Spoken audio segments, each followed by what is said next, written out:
And we're Okay, recording. we're recording. Okay, so welcome everybody to History Matters, and so does coffee in the invisible coffee mug. Um, so today we're going to be talking about. Let me move chat out of the way because then I want to talk to you guys. Wait a minute. There we go. Okay, then I totally get involved in the conversation. Today we're going to be talking about foreign affairs. Um, because well partly because last week during the episode the topic came up and we began talking about it, and then it seemed like it was totally ripe this time to have this conversation, but also because it's so involved with party politics that it is something, and that's partly what I'll talk about today. It's always an important topic. Certainly the founder folk, not the big blob of founder folk, but individual founder folk, felt that it was vitally important. So that's what we're going to be talking about today. However, before we plunge into that topic, I turn to my partner in crime, Matt, who will explain the rules of the game.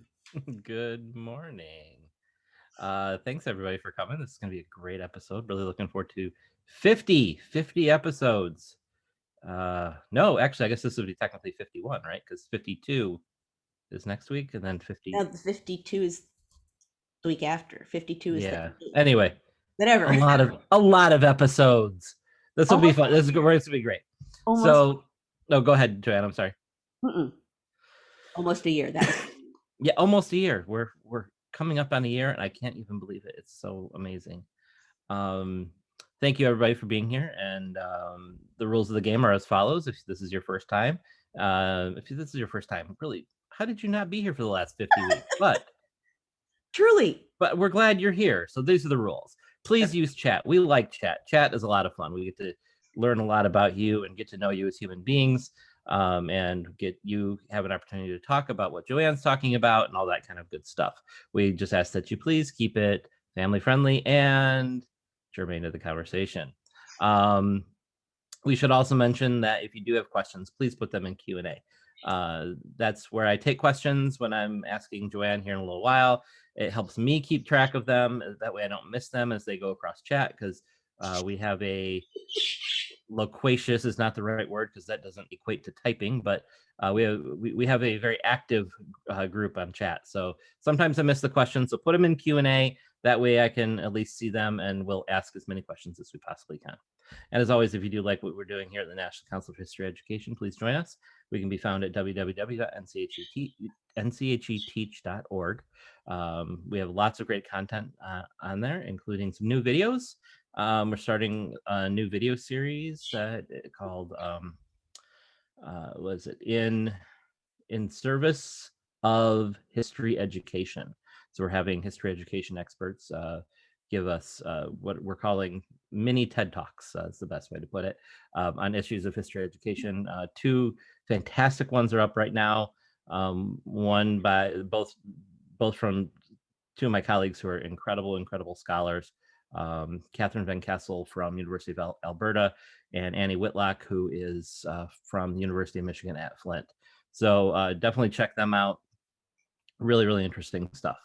Also coming up, we do have our conference. Can't forget that. If you have not signed up, make sure you do. We have a lot of great content. We're practicing wildly behind the scenes to make sure the system works. John is doing incredible work making sure that you all are going to have a great experience. So please make sure you join us. You can find that on our website under conference. And as part of the conference, we have to mention History Matters and So Do Cocktails, which is April 8th, just a couple weeks away at 8:30 for our conversation. Matt and I will be drinking a historically appropriate cocktail, which we don't know what it is yet, but we Yes. will. And now Yes. we know the topic. Yes, I was just gonna say we now have a topic. We are We're not going to excited. tell you, but we have a topic. Yes, we were and the topic is perfect for what we're doing. So I think it'll be great. And yes, that's all we have coming up in the next few weeks, and we're glad you're here, and I'll turn it back over to Joanne for our conversation today. Okay, yay. Yeah, and I hope that some of you will join us for History Matters and So Do Cocktails. We will also do something celebratory on History Matters and So Does Coffee, because the more celebration you have for history, the better, because you cannot say yay history often enough. But we do hope you'll come to that as well. And you could bring cocktails or non-alcoholic beverages, either way.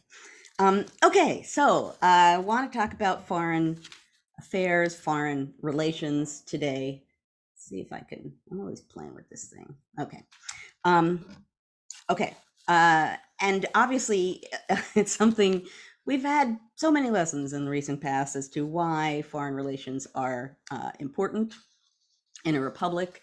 And as you're going to hear today, when I talk about what others have said about the topic, in a democratic form of politics, so in a democratic republic, foreign influence is particularly dangerous. That kind of government is particularly vulnerable to that because those kinds of governments are run on public opinion, number one, and number two, because they're run on democratic elections, and elections are open to foreign influence in a particularly, I suppose, obvious and powerful way. So that's what I wanted to talk about today, was this very issue, what people have had to say about it in the past, how it has been a threat and a risk and a worry.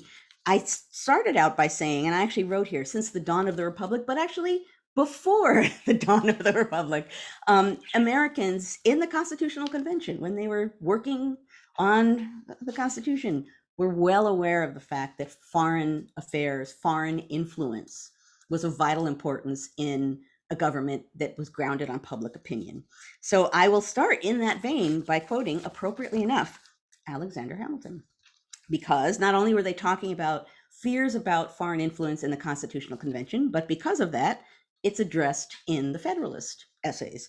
So Hamilton, in Federalist number 68, says, the desire of foreign powers to gain an improper ascendance in our councils is a source of corruption and, quote, one of the most deadly adversaries of Republican government, right? One of the deadliest things, one of the most dangerous things is foreign powers trying to gain power in our councils of government, in our process of government.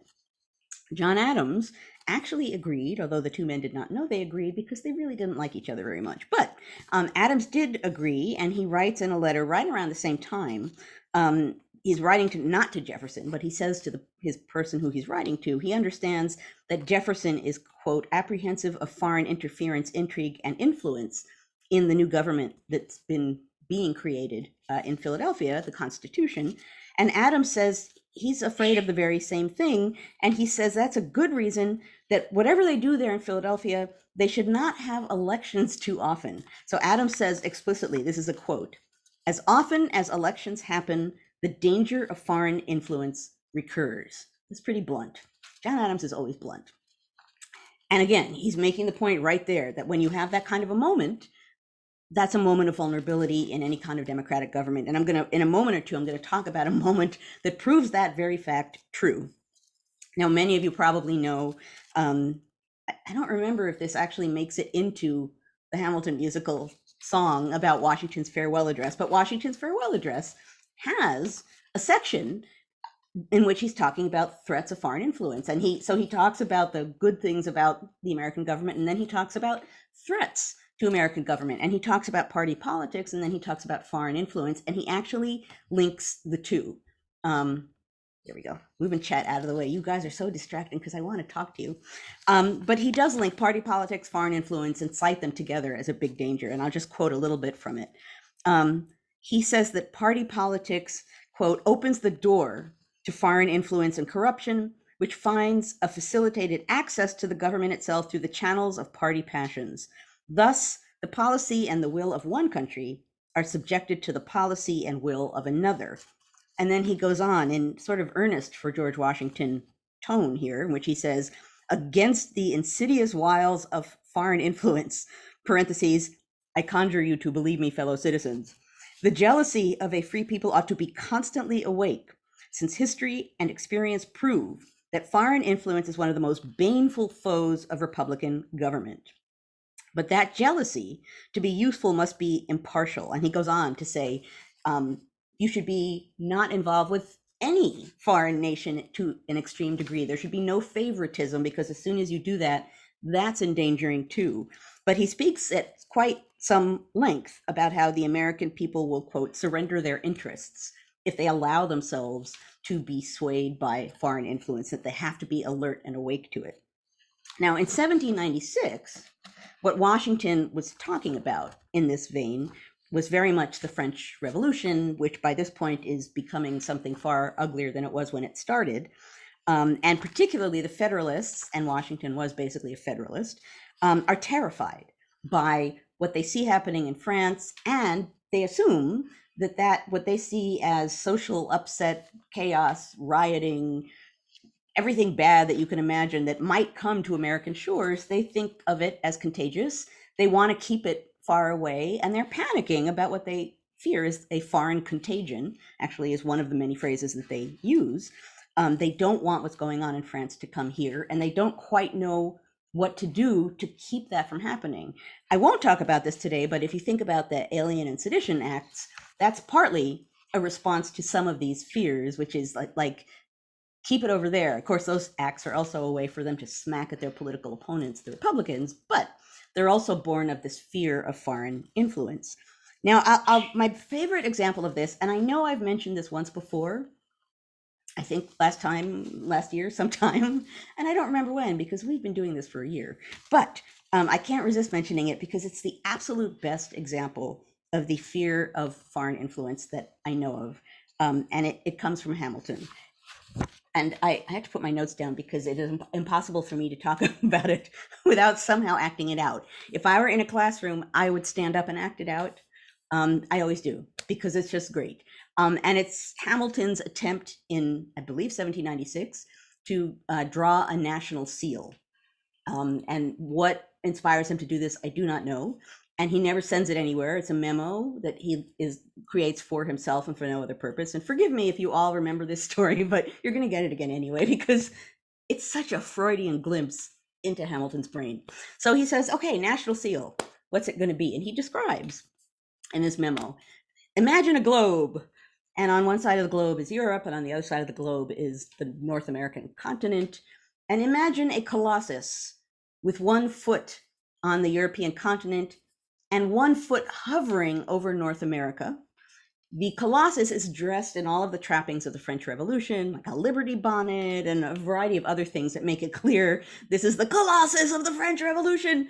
Hovering over North America and standing on North America will be a figure representing liberty, holding a shield to fend off the colossus. So in essence, Hamilton says the national seal of the United States should be America in dire fear of what's happening over there, basically going, ah, stay away, right? That's Hamilton's mindset about France and foreign influence in 1796. For the life of me, I don't know what he was thinking that he thought that was a good idea, and why he committed that to paper. And even better, the man has clearly no graphic sense whatsoever, because he, after describing that rather not only insane but somewhat clumsy image to be a national seal, he then goes on and says, maybe we could also add waves in the ocean and Neptune with a trident.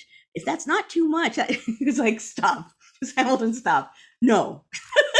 And like I said, there's no evidence he did anything with that. And that's really good because that would have been a bad idea. But the important thing about that is it really represents what I'm talking about here, which is a real awareness of the fear of what's happening in France and more generally a foreign influence really taking control in some way about not only American government, but taking control really over the American nation by contaminating its spirit and its people in ways that the United States really couldn't contest. Even if they wanted to militarily, they couldn't. So there wasn't a lot of way to fight back over that, which brings us to the first instance in which there actually is an attempt to influence a presidential election in American history, and it is the first actual presidential election in American history. So as long as Washington is there, it's basically no contest. He's going to be president. But in 1796, when he announces he's not going to seek a third term, basically then setting the precedent that no other president should go beyond what Washington did and seek a third term, then suddenly it's a real election. There's a Federalist who says in a letter to a fellow Federalist that when Washington makes that announcement and people realize it and read it, it was like, and this is a quote, the dropping of a hat at the start of a race. It was like, poof, and they're off, right? And suddenly everyone is running for president or running for someone else for president, but suddenly there's a contest. And one of the things that happens in that 1796 presidential contest is that French minister Pierre Auguste Adet takes steps to try and make it so that Jefferson wins the 1796 election. Jefferson is much friendlier towards France. That would be a fine thing for France. Adams becoming president is going to be less favorable towards France. He's probably, as a Federalist, going to lean towards England. And England and France obviously are longtime political enemies. So Adet wants to influence the 1796 election. Now, he doesn't just want to, he actually plans to. He writes letters back to officials in France, explaining that he wants to do this, suggesting to folks back in France that Americans really want the French to take measures to put Jefferson at the head of the government. They want at the head of government, quote, a man of known character. I don't know what he thinks the French think of Adams, but this is what he tells the folks back home. And his plan is he writes a series of letters, I believe 3 letters, about foreign relations, and has them published in the leading Republican newspaper at the time, the Aurora in Philadelphia. And Philadelphia was going to be an important state in this election. And he basically, in these letters, threatens in a slightly, not really cagey way, it's really pretty clear what he's doing, but basically has sort of a, what Hamilton calls a menacing tone, in which he basically says that if Jefferson isn't president, it might mean war with France. Like France might not be really happy. And Adet says, when he's reporting what he's doing with these letters and reports back home to the French, he says, I had the letters printed to arouse the attention of the American public at the moment of choosing the electors who must choose the president. So he's very strategic, right? He's like, I'm in Philadelphia. Philadelphians it's a key state, and they are now going to choose electors. I'm in the newspaper saying, you know what? Choose wrong and bad things are going to happen to the United States. So he's very aggressively trying to influence this election. Hamilton, of course, being Hamilton, rushes into the newspaper to fight this off, and complains about what he calls the apparent intention of this menacing tone at this particular time to influence timid minds to vote agreeable to their wishes in the election of president and vice president. So obviously, if you're going to agree with Adet, you have a timid mind. I don't know how effective that argument was, but he tries. And in the end, that does not work. Jefferson obviously does not become president in 1796. And there's not necessarily concrete evidence, but there's a suggestion that Adet's actions may even have done the reverse of what were intended, and that some people might have felt angry about an obvious attempt to influence the election from outside the United States. So that effort doesn't pay off. But what's striking about it is literally the first real presidential contest in American history. Boom, you have an attempt at foreign influence into that election. Now, throughout this period, whenever I talk about this with my students, I talk about foreign affairs in this time period, the first, 15, even 20 years of the government under the Constitution, as a big game of ping pong, because America smiles in some way at England, makes a treaty, does something kind to England, and France gets upset and swats back. So then America turns and tries to make peace with France, and then Britain gets angry and swats back. And they're great powers, and the United States is desperately trying to balance between them, and they're great powers that are often at war with each other. So it puts the United States in a difficult situation. The most dramatic example of the United States as it compares with those two nations at this time period, it's totally from the wrong time period, but it's a really striking letter that I can't help mentioning right now. And it's something I found at the Library of Congress. And I was reading, I can't remember whose papers. It might have been Rochambeau's, the Comte de Rochambeau's papers at the Library of Congress. At any rate, it was about Yorktown. It was about the surrender at Yorktown. And it was an exchange of letters. I think it was a British general to Rochambeau. And what the letter basically says is, look, you know how to create and carry out a surrender. We know how to create and carry out a surrender. We do this with each other all the time. The Americans don't know what they're doing. So you, the French, could you tell them to step out of the way because they're in the way? And you and I, the French or the British, can actually arrange a proper surrender at Yorktown, and the Americans can take part. But they don't know what they're doing, so let's push them out of the way, which is a really striking letter, which really shows you the sort of balance of power and attitude of these great European powers towards the United States. I don't know in the end what Rochambeau responded. I don't think I saw the response, but that letter stuck with me. I probably saw it like 35 years ago or something, but it was so striking to me, so sharp a piece of evidence about the United States versus these foreign powers. The next major thing, and I won't go into great detail on it, but I will mention it here, the next major moment, well, the next really major moment about foreign influence would be the War of 1812, right? In which that jumping back and forth, you have the Jay Treaty with England, then you have the quasi-war with France, then you have the War of 1812 with England. So again, this sort of ping-pong battle. And then in 1823, with President James Monroe, you get the Monroe Doctrine, which he kind of tosses off in his 7th annual message to Congress. So it's in that message somewhere. And it ends up being a cornerstone of foreign policy for quite some time. The United States was, again, still worried about foreign influence in not just American affairs, but really in the realm of North America and South America.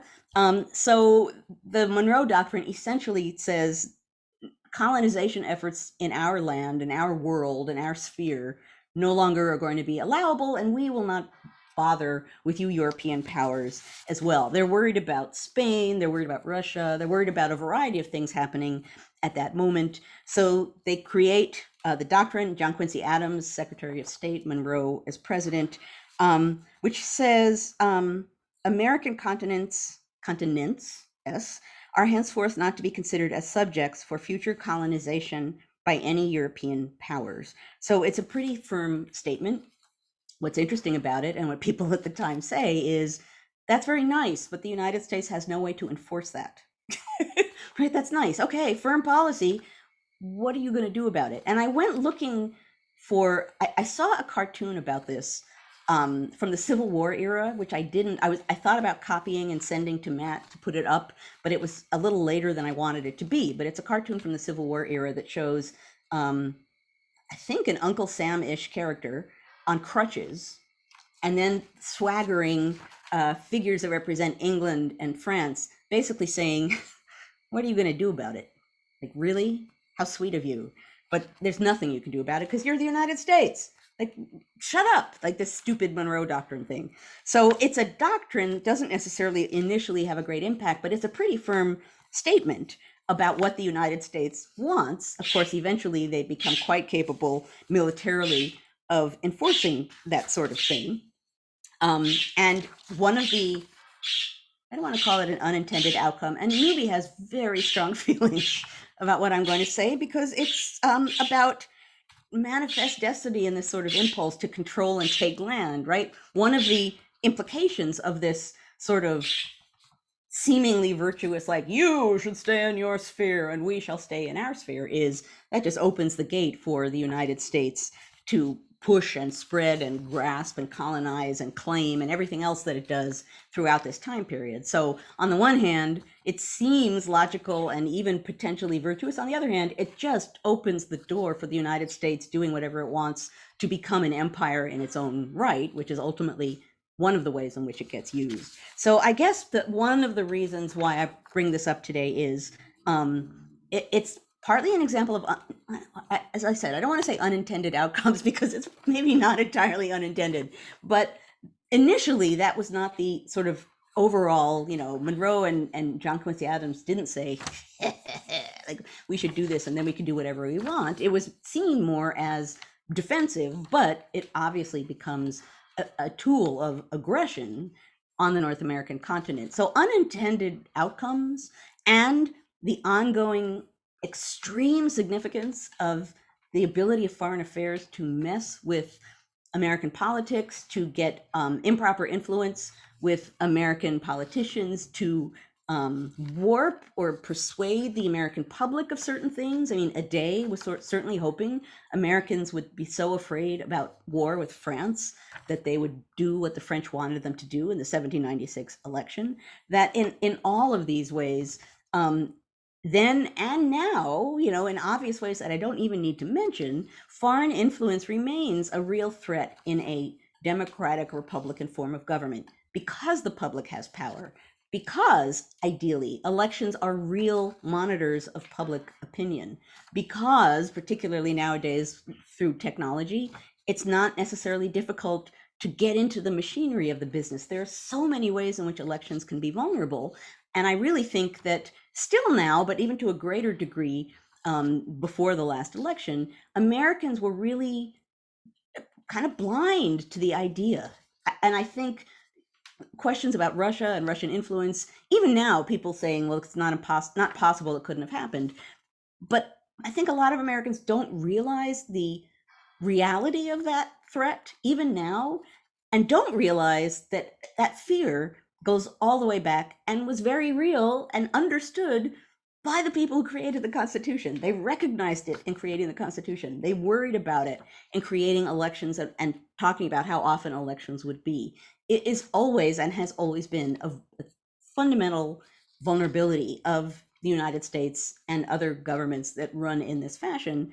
And, I think maybe in some other week, maybe we can talk about lessons we should learn from this period in time. One of them, one lesson Americans should really take away from this general period of time is just the fundamental ways in which foreign influence can warp what's going on, and that people need to be aware of that threat and need to believe that it's possible and need to watch and prevent that kind of warping of what Americans themselves should be able to vote for, not because of what the French or the British or the Spanish or the Russians or anyone else wants us to do, but because it's what Americans want for their nation. So one lesson of many. I'm gonna put that in the back burner as maybe a future History Matters episode, which might be a prolonged one. It might have part 2 or part 3, but lessons to be learned from this moment in time. That would be a good thing to bear in mind, to make a list and to keep adding to it, because my fear as a historian is that, and you can see it happening already, people rewriting the history of what just happened, that we're going to go through this moment, we're going to get past the moment, and then people will promptly deny what just happened. We'll say that it didn't happen. We'll deny fear. We'll deny vulnerability. We'll deny a lot of what we just experienced, and a lot of people will believe the denial. And so if there's one thing we ought to get out of this moment, that's it, right? A realization of fears and threats and dangers that we didn't necessarily have before as a people, as the American people, and that, boy, we need to have an awareness of going forward. Okay, on that dire sort of tone, I'm going to stop and open things back up so that we can get things going. But actually, before Carolee even says it, the mug. Carolee, you're just in my mind. Okay, wait, let me lipstick all over the mug. Okay, so I didn't have a lot of options for foreign affairs, but I did have one, and it is a French cavalier. Ah, well done. Yeah, I mean, even appropriate, the right country, the right time period, and it's also pretty cool. So I did have an appropriate mug. I think I've used it once before. I don't know if I have mugs anymore that you have not seen. But there are some you've seen more than others, and I think I only used this once a long time ago. So an appropriate mug. But this brings us to Matt's background. If there are those of you here who have not been here before, every week I have a mug that has something to do with the topic. Every week Matt has a background that has something to do with the topic. And now we need to ponder what... I was just watching to see if there were any guesses. Actually went into the similar theme to you. And now I'm going to preface this. I'm reluctant to tell you exactly how I found this and where before I tell you. Then you're going to have to. I will. But okay, knowing full well that as soon as I do, there are 103 people here. So I'm going to guess 30 of them are going to go and research what I'm about to tell you, which is so this is from Alexis de Tocqueville's estate. Aha. So this is so I Definitely thought, French because of that guy lurking above your head. yeah, that's why I went with this. I thought I got Yeah. to give at least some clue because because with the whole Sopranos one a few weeks ago, or was that last week, that I thought maybe I went too deep, so I wanted to have a nice clue in here. But this is Alexis de Tocqueville's study or library, I believe. Now here's how I know we're going to lose 30 people right now. Uh-oh. And when I was looking for it, I discovered you can rent like vacation rental by owner the estate of Alexis de Tocqueville in Normandy. Like, so now we have like 30 people going, and they're like, is he right? Yes, I am. You can like go on there, and so I got this for $700 a night, you can go and stay. That's not even like crazy. I know. So, oh my gosh. yes. So goodbye to the 30 of you that are going to go like try to get on there and they have to stay around and then run away. But boy, imagine like the ultimate History Matters road trip. Right. Like I was like, yeah, I was Lee, of course. Yeah. There it is. That's amazing. Yeah. So it's just incredible. So that's right. You don't want to go away because you're going to miss the after party. You want to stick around for the after party. But that's amazing. Yeah. That's like store that away as like History Matters little nugget of importance, because and that would be amazing actually, to get a group of people, historically minded people. Oh yeah. And according to the site, it's like 5-bedroom suites. There's several 5-bedroom suites with their own kitchens and things. Is that in dollars? $700? That's what it was in dollars when I looked at it, so I assumed it converted. But wow. Oh, look at that. So, Gino's already, the ground floor of the tower wing has Wi-Fi. I love you guys. I told you. That's why I was like, I don't want to detract from the question and answer, but wow. Like, how amazing is that? Wow, $700. Newbie wants to go. He's totally in. Wow. Oh, well, we do have lots of questions, so let's get to them. Okay. That's amazing. I'm like, no, now Reese says it's showing for $820 a night. That's okay. Yeah. You could still like take a family or take like 3 friends or 4 friends, and yeah, for a suite, you pay more for a suite in Vegas. Right. Someone, Melissa, says she would love to meet Newbie. Newbie totally wants to meet all you guys, because you can hear him, you can't see him, but he comes as close as he can to where I am on his little blue perch and like leans towards us. So he wants in. He totally wants in. Okay, let us go to questions. All right, here we go. Some questions. So Scott wants to know, what did Hamilton really think of Lafayette? Oh, interesting. What was their relationship like? They had a good relationship. They had a close relationship. There's that line in the Hamilton musical where Jefferson kind of claims Lafayette, and Hamilton says, yeah, well, before he was your friend, he was my friend. They meet during the Revolution. He comes obviously to Washington. Hamilton is kind of assigned to him as a translator of sorts, because Hamilton was proficient in French, coming from the Caribbean, and his mother had French ancestry. There's an early letter of his about Lafayette, in which he's a little disgruntled. He says something like, let me see if I can get the quote right. He's been assigned to take care of the Marquis, and the word he uses is whims. the Marquis' whims. I now have to and you can just see Lafayette, who's like this boisterous, like 19-year-old or whatever, has, I'm here to serve the cause with, the general, my father. And Hamilton's the guy who's like, needs to make his dreams come true.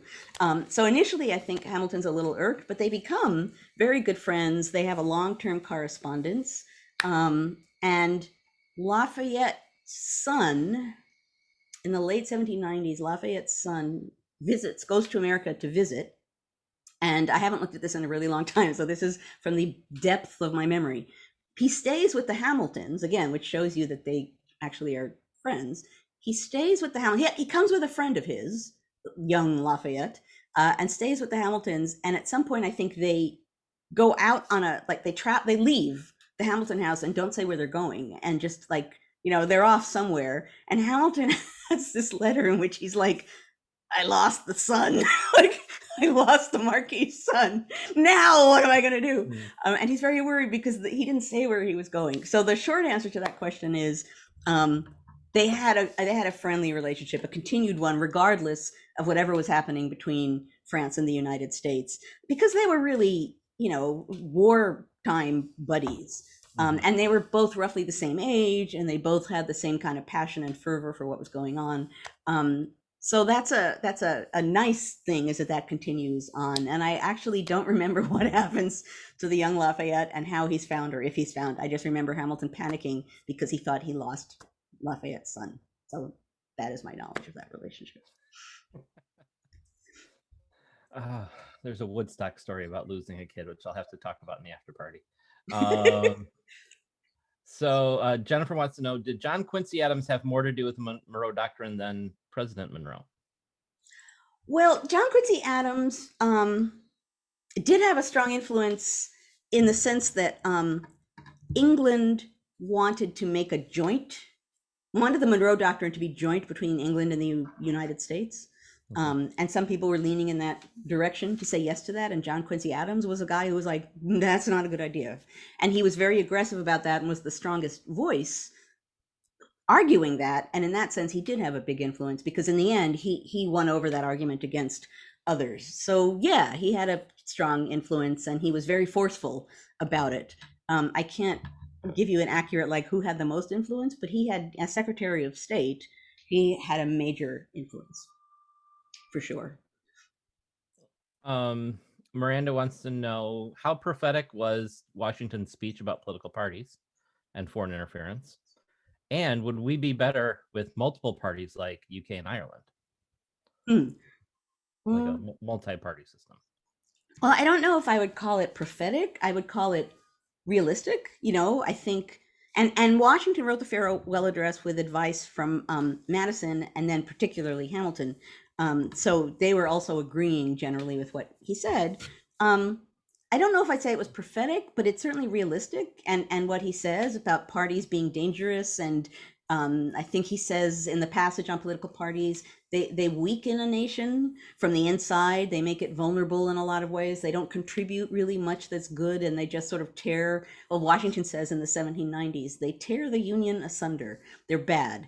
I think that idea existed even before Washington, before his presidency. And I think the idea that foreign affairs influence a republic, I think those ideas and many of the other ones that are in his address have power and are circulating. I think the difference in the address is it's coming from Washington, and the whole tone of the address, if you haven't read it, is like, I am old and retiring, and I am your friend and a friend of the Republic, and here is my advice to you as I step down. So the tone of it is sort of this fatherly advice about what should happen next. So on that level, coming from who it comes from, it has strong influence. But I think the arguments in it are not new at the time. He's just a really influential way of communicating them, which is why he does that in the first place, the farewell address. He knows that whatever he says is going to have a major influence. Mm-hmm. Yeah, his farewell address in some ways was, I don't want to say more important than his inaugurals, but perhaps more impactful than any other president's farewell address. Okay, so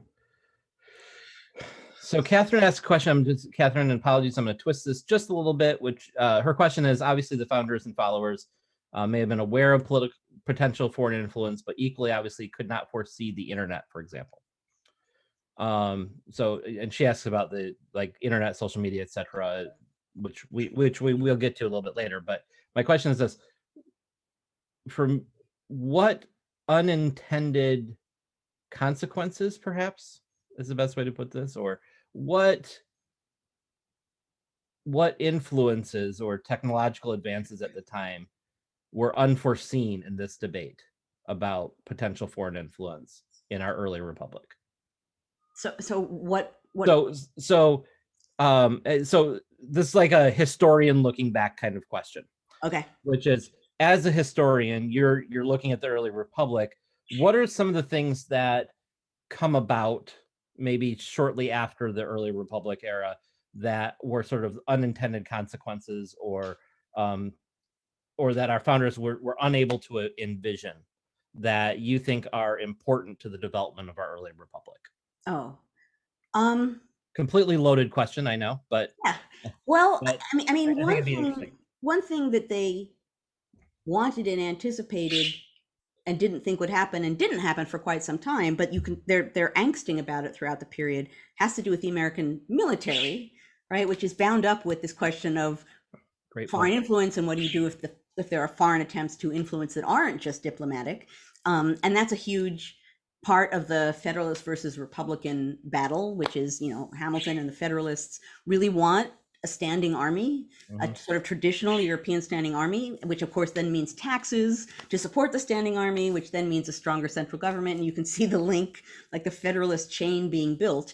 And Republicans really are, Jefferson particularly, have this sort of, yeoman farmer who takes his gun to defend the republic when it's under threat and then goes back to his farm kind of view, which now seems like hopelessly sort of goofy and innocent and unrealistic from a modern perspective. But again, at the time, the American government was experimental, so it was harder to dismiss things as ridiculous at the time, since it was a world of monarchies and then the United States sort of making up its own weird sort of way of doing things. So part of what they were worried about and couldn't have foreseen, although wanted to, was what it means to have a powerful military on the world stage, what it means to actually be able to stand as equals. And that, that doesn't happen for a while, despite the Federalists pushing for it. So that's one thing that just changes the dynamic. I'm trying to think of who lasts long enough. I mean, Madison lasts until the 1830s.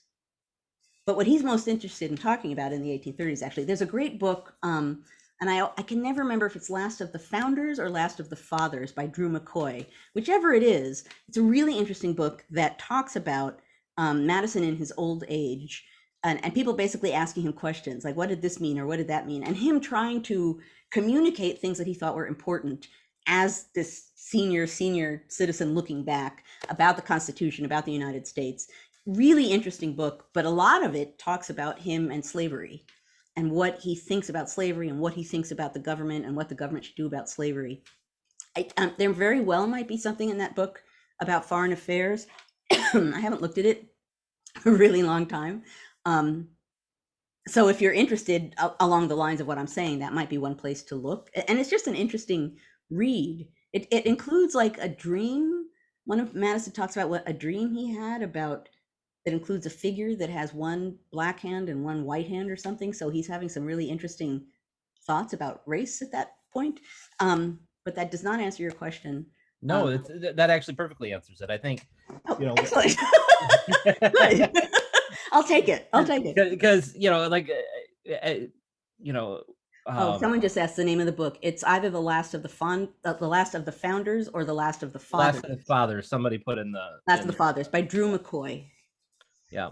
No, actually, I mean, that honestly, that does, because I think what Catherine is getting at here is what are the things that are unforeseen, and,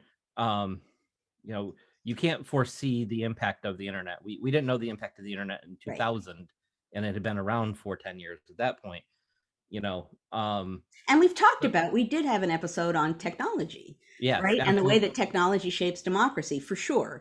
They couldn't have unforeseen that. And that's a reason why, whenever that episode was, the argument I made was technology has a huge influence on democracy, because in a sense, you can't foresee that kind of a development. And technology often affects the flow of information and communication. Yeah. And in a democracy, that's like the most fundamental thing you can affect. So logically, it makes sense. But they, when people ask me like, what would the founders think about I was trying to avoid that. I know. Well, but one of my answers is always, what is the flying metal thing in the sky and why is that box talking? It's like, they're not going to be like, let me think about democracy. They're going to be screaming like, what's happening?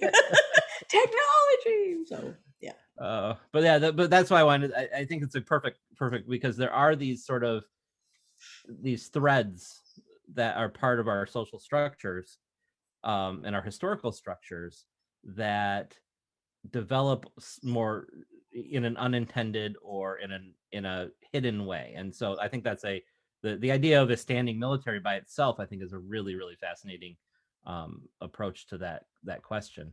Dave makes a comment here, which I will only mention for purposes of total self advertisement. Dave says the Telegraph had a huge influence on democracy, which it did. And I talk about that in my last book, in the second to last chapter. It did have a huge influence because it meant that people and politicians, and I've talked about this before, I know too, could reach each other so quickly. And actually, the sort of star of my last book says something like, you can hear Washington from home, like you could almost, like you're in the room in Congress. And so once that's true, then what's being said in Washington has a different reach and impact and speed. And that, as Dave is suggesting, has a huge impact on democracy. Yeah. Well, so let's turn our attention. We have about 12 minutes or so left. So let's turn our attention to Heather's question, which is there a historical precedent of U.S. Congresspeople who have been outwardly or secretly aligned to a foreign power? So we've been talking about the presidency largely and the executive authority. Can we turn our attention to the Congress? Any comments about the historical nature of Congresspeople or legislatively being outwardly or secretly allegiant to a foreign power? Well, I mean, certainly, in the early republic, along the lines of what I'm saying, right? If you're a Federalist, you're leaning towards England, and if you're a Republican, you're leaning towards France, and that was pretty apparent. And there were all kinds of ways in which people leaked things and did things to, for one country or another to sort of push influence in that direction. As far as a member of Congress sort of directly being enthralled to a foreign power, I want to say that's more modern than my database goes. Probably true. Okay. I can't imagine it's not, but it's more modern than my database goes. I mean, my internal database goes. Yeah, I guess I'll stop with that. I'm sure that it's true, and there's certainly accusations of that. But in this early period, I can't think of I could be forgetting somebody, but I can't think of that kind of a direct tie. But there must have been, because only, from the same mentality of that, by which I'm talking about everything else here, it's too easy, right? It's just too easy. Yeah. I mean, I'm not even talking about modern politics, which I could be, but just generally speaking, that's just an easy take. Mm-hmm. And particularly, in the modern world, with all of the technology and ways in which people can communicate secretly and quickly, it becomes easy. So Dave, that's fantastic. I think that sets up the this next part of the conversation and how sort of envision this coming. Dave wants to know, how different is today's threat of Russian propaganda to democracy versus Europe in the early republic, aside from the sort of technology and the and the methods of its deployment, right? He says Russia's goal is to undermine belief in free and fair elections. Was that the concerns the founders had, or were there, can we try to bridge the past with the present? Is really what the question gets. Right, and it is true that the French and the English and or the Spanish and or the Russians in the early period were not, let's sink democracy, because democracy wasn't even up on its feet yet. And the founders, the non-block of founders wouldn't have even said that the American government was point blank a democracy. What that was about was influence. And particularly influence as it had to do with trade, right? I mean, there was land, there was power with land. A lot of different countries wanted that kind of power, but a lot of times what they were pushing or pulling at was favored a status with the United States in trade, or other people not having favored status with trade. So that in the early period, it wasn't so much about slashing at a method of government as it was just taking advantage of the fact that they had power and the United States didn't, and that they could find ways to benefit their own country and hurt their enemies by just getting in and getting what they want from the United States. So that was very different. The sort of, destroying democracy thing really is more a Cold War, 20th century sort of mode of thinking about a battle of ideologies. Excellent. People are all talking about Slack in chat, and I don't know what Yeah, that is. so I'm not so going to try so what it. you're missing, we can talk about the after party, but what you're Okay, missing is now they have set up a Slack channel for History Matters fans. I see. So Okay, and, which we can talk about during the after party. which we'll get to the after party, Yeah, obviously. Yeah. Um they is Reese. Okay. um so again, so I'm going to try to phrase this in a way, because both Dave and Catherine are asking about the Mueller report. And so I need to phrase this in a way that I'm trying my best to be non-political here. But the Mueller report was, or the Mueller report was, let's say, contested by a number of prominent politicians, including the Attorney General, the President, and members of Congress. I guess what their question gets at is, we're seeing this in a live sort of way, right? Like, this is, that what do we have historical examples of similar events happening, I think, is what they're really getting at. Is this a problem for democracy, is what Dave asks.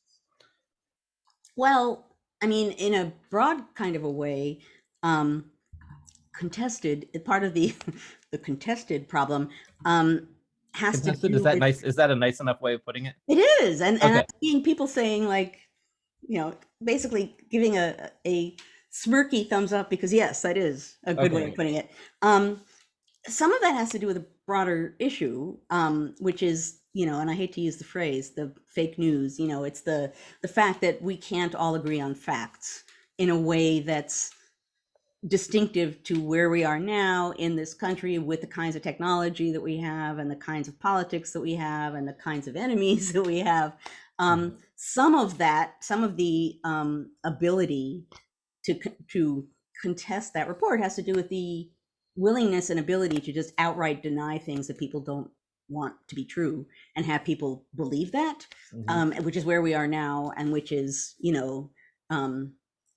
what is the solution to that? I do not know, other than the fact that, since I know that there are the late unpleasantness as Jim, that there are a lot of teachers here following us, and one easy but important answer to this is, history is a discipline that really teaches people to evaluate evidence, and that we are all smack in the center of that with our students and trying to get the next generation of people to be better at this than the current generation is. But that's part of the problem right there, is that it's one thing to just contest something because you don't like it, but it's another to claim realistically that it's fake or a lie or false or untrustworthy, and to refute facts that are in it. And that's, I guess it's my colleague Tim Snyder at Yale who has said, when you can't trust facts, when people cannot agree on just factual knowledge, that's when democracy is really at danger. So you can see that playing into this moment as well.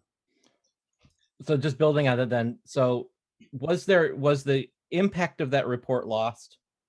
And have we seen similar things in the past where there was some kind of major story, or report, and the impact was lost? Oh yeah, I mean, I do think the impact was lost, and I think Dave just asked the question: who here has read the Mueller report?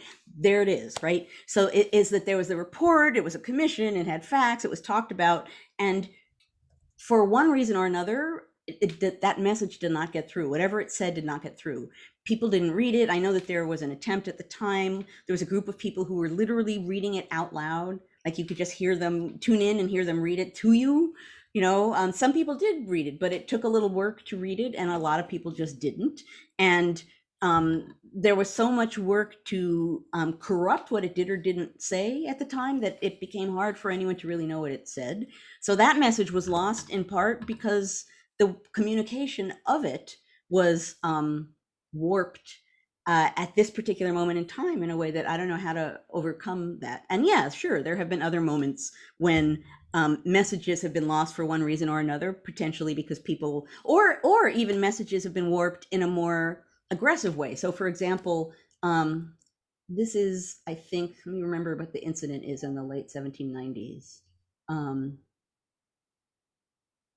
So in the late 1790s, believe it's during the Quasi-War, I might get this wrong, Federalists leaked diplomatic, there was the XYZ affair in the 1790s in which the French tried to bribe American diplomats, or tried to demand a bribe for them to be able to meet with the French. And it insulted Americans wildly, but it wasn't widely known. And some Federalists leaked that information into newspapers so that the public would decide that they all hated the French for trying to bribe Americans.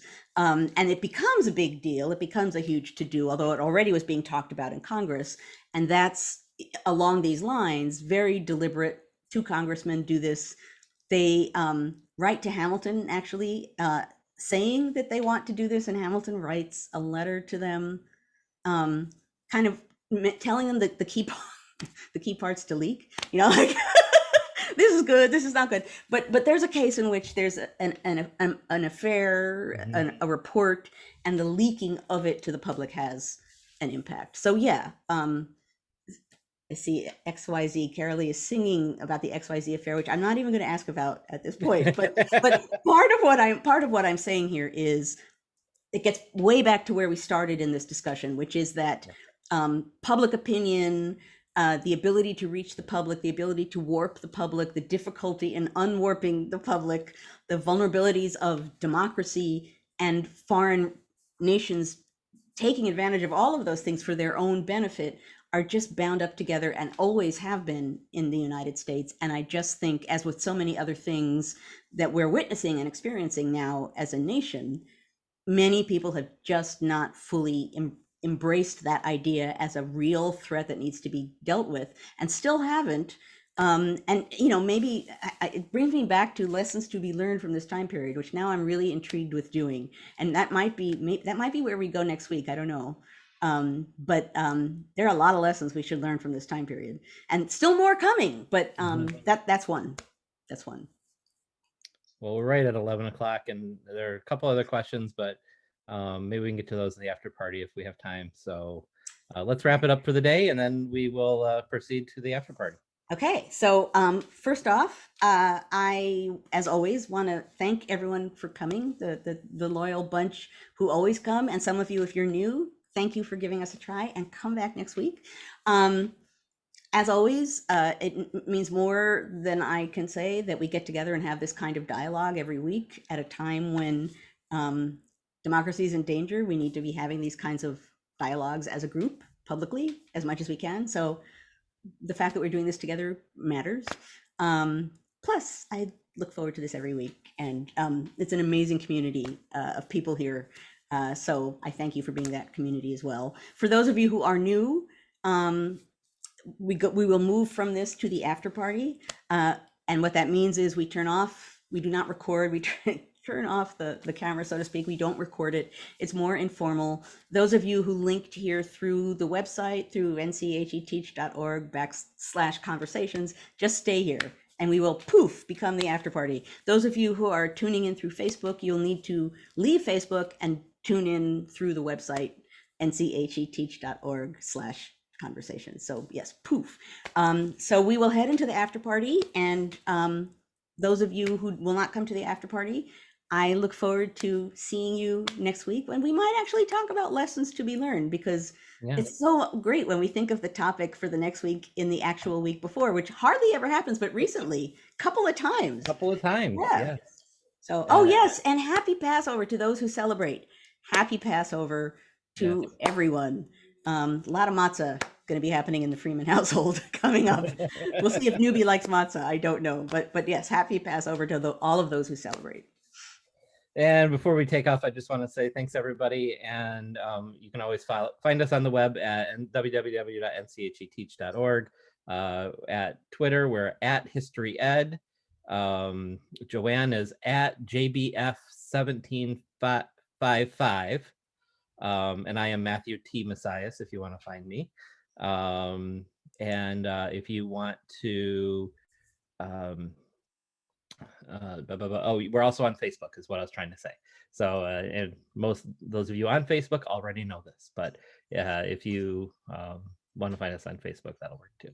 Joanne, thank you as always. This was wonderful, and Thank you, Matt. it's My partner wonderful in to meet crime. you. All right, let's stop. Okay.